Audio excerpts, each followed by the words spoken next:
What did the velociraptor say to the turkey?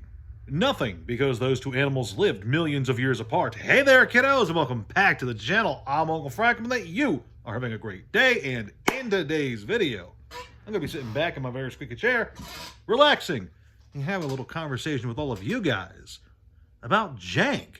Yeah, that's right, Jank. Janky cards, janky decks, janky games, all that wonderful janky stuff. And this video was brought up as part of a viewer request. Someone reached out and asked me, hey, Uncle Frank, do you think that jank decks can still be fun, and do they still have a place in modern TCG formats, especially with the ever-growing complexity of Magic and Yu-Gi-Oh, for instance? And spoiler alert, I think the answer is yes. But before we get into all of that, I suppose we should lay the groundwork and define jank itself. You see, jank as a terminology is not really super hammered out. In fact, depending on who you ask, you could get wildly different explanations for what jank is. Some people base it off the power level of the card or the price of the card. For some people, that is a thing that happens. They tend to equate jank with bulk, for good reason, too. There is a reason the bulk is at bulk prices. But not all bulk is jank and not all jank is bulk. So while there is a lot of correlation between the two terms, they aren't exactly one and the same. So in my opinion, jank is best defined as cards or decks that are maybe not the best in their field. They have issues when it comes to consistency and power levels, or they could even in theory be like strong cards or strong decks, but they have drawbacks or serious hampers to their playstyle. You know, a good example is like some pre-release decks, especially for sets that don't exactly have the best pre-release or sealed environment. Battle Cruiser EDH for Magic the Gathering is an excellent example of like a really janky format overall. Archetype decks for Yu-Gi-Oh, especially like if you have a all archetype deck with none of like the staple cards in modern Yu-Gi-Oh, you're definitely setting yourself up for a not fun time there. That's very janky. Like Pokemon's hyper themed decks in competitive Pokemon can do well, but if you're like building an all I don't know, all baby Pokemon deck and you're going to a tournament, that's definitely going to be very janky, right? For Flesh and Blood, an excellent example is actually my favorite hero, Datadoll, who is very janky in general because while she has in theory a very powerful ability, she only has 3 intellect, which means she only has a 3-card hand, and that is not great. So for me personally, I would qualify jank as anything that is just kind of just has a shortcoming to it, really, when it comes to playing it with a more fine-tuned deck. And to answer the actual question I received, I believe the answer is yes. I believe that you can very easily still have fun with and get a lot of mileage out of janky decks and janky games, but it really kind of depends on how you're engaging with it. You see, for me personally, like I take Datadoll to any Silver Age event and formerly Blitz event that I can, because I like Datadoll as a hero. She is my favorite hero to play with, and I like the gamble of seeing if I can't squeeze out a win. I never do, but I try anyway because I have a lot of fun with it. And if you're bringing a janky deck to a tournament, event, whatever it is, as long as you're going there with the mindset of this is jank and I'm not really going to win, I'm just here to have some fun with this, then you're going to be fine. You know, you can have fun and have some laughs and have some chats with your buddies while you're playing a janky deck. But if you're bringing a jank deck to a tournament or like a regional for Yu-Gi-Oh, and you're expecting to win, you're not likely to have a good time. Okay, it's less likely that you're going to be having a great experience if you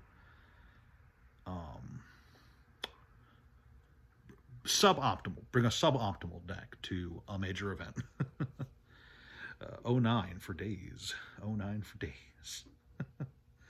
However, there are ways I've found that you can have a lot of fun with jank. Earlier, I think I had mentioned pre-release decks tend to be very janky because they are, especially in Pokemon, so very reliant on what you pull from your packs and what pre-release deck you get in the build and battle kits.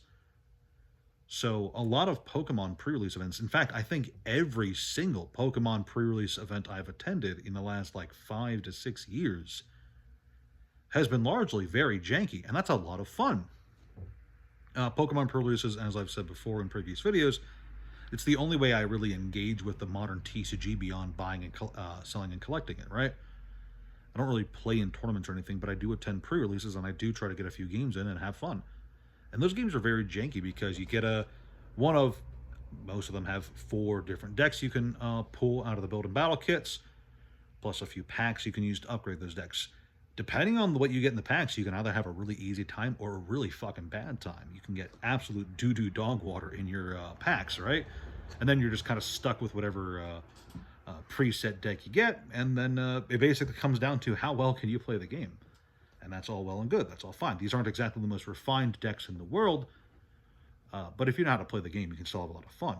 More to the point, I had also mentioned Battle Cruiser EDH. That is basically an entire sub-format of its own, where the 4 players get to the table and they all kind of agree to play a very low power, very grindy, big monsters that cost a lot of mana and don't have a lot of crazy abilities kind of gameplay, where they're playing EDH like how it used to be played, where they would kind of slam their monsters into each other to try and eke out a brute force power win, right? But really, those are just examples of things that I know about. In truth, you can find a way to have janky fun in all games, especially if you have a dedicated like local friend group. If you have, regardless of the game you play, if you have 2 or 3 friends in the area who are willing to just sit down with you and have low powered janky fun, it's very easy, I think, to set aside an afternoon and just, like with Battle Cruiser EDH, just have a fun, kind of silly, kind of low power event. And sure, it gets rid of some of the complexities and intricacies of hyper tuned decks, but jank doesn't necessarily mean low complexity. It just means that what you're playing with isn't the best in its category, really, in my opinion. You could play Quest. I think it's Quest for the Jank Lord is the name of the show. I used to watch it quite a lot. I was quite enthralled. It was very fun. It was 4 guys. The whole story of it was they made a pact with a demon, and the demon forces them to play bad EDH decks with each other in hell. Yeah, that was the thing. You can watch that show for a good example of like how some guys can just have a lot of fun with a very simple concept of some janky stuff. You have a bunch of super cheap cards in the deck. They're all cheap for a reason, because janky cards are cheap for a reason. You get a bunch of cheap cards, you build a deck, and you have fun. And that can be very enjoyable. And there's various ways you can kind of enforce jank too. It's not universal across games. But like in Flesh and Blood, you could try to say, with the exception of your hero, every card in your deck has to be a common. That's very janky, because there's a lot of really bad commons out there, regardless of which hero class you're at. Again, for Yu-Gi-Oh, you could try to say, well, I suppose Yu-Gi-Oh, you could do just a limited pull regardless of the set, because some of those sets are not balanced around themselves. Some are. The deck build sets definitely are, but others are really like a handful of cards are desired to them. The rest are kind of poo-poo.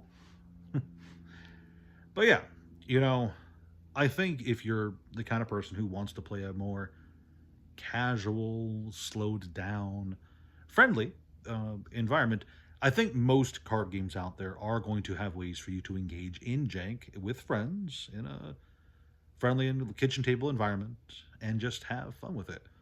I remember Playground Yu-Gi-Oh, where we were always doing really simple stuff back in the day. And these decks we were playing with were not really good. They were all very jank. And we didn't know any better. We were just kids who had watched an anime and grabbed a bunch of cards and slapped together some decks and barely knew the rules and had fun with it. But I remember a janky, I think I've talked about this before, Winged Rhinos was a monster I played in a deck, and I think it was a promo card or something, because I was the only person who had it at the playground. And there is something so powerful about laying Torrential Tribute as a trap card and then summoning Winged Rhinos. Winged Rhinos is a level 4 monster that has the effect when a trap card is activated, you return Winged Rhinos to the hand. And let me tell you, the amount of games where I would lay down Torrential Tribute turn 1 and then a few turns later summon big old Winged Rhinos and activate my own Torrential Tribute, returning my monster to the hand while my opponent lost everything. It's not a great combo, but man, is it fun. It's janky fun. And that kind of janky fun can be experienced in any card game if you try hard enough, I suppose, is the word I'm looking for there. But yeah, to answer your question, yeah, jank definitely still has a place. There will always be people who desire a less than competitive environment and who just want to have good old fun with their buddies. So that's what I got for you kids today. Please like, share, subscribe, all that jazz. Comment down below if you agree with me or disagree with me or think that I'm absolutely crazy for advocating Winged Rhinos Torrential Tribute as a viable Yu-Gi-Oh! Strategy in the year of our Lord 2025+1. Besides that, check out the Discord, the Patreon, the Yu-Gi-Oh! TCG player. I don't know why I said Yu-Gi-Oh! The TCG player store. All available in the description below. Thanks again. I'll see you guys next time. Ciao.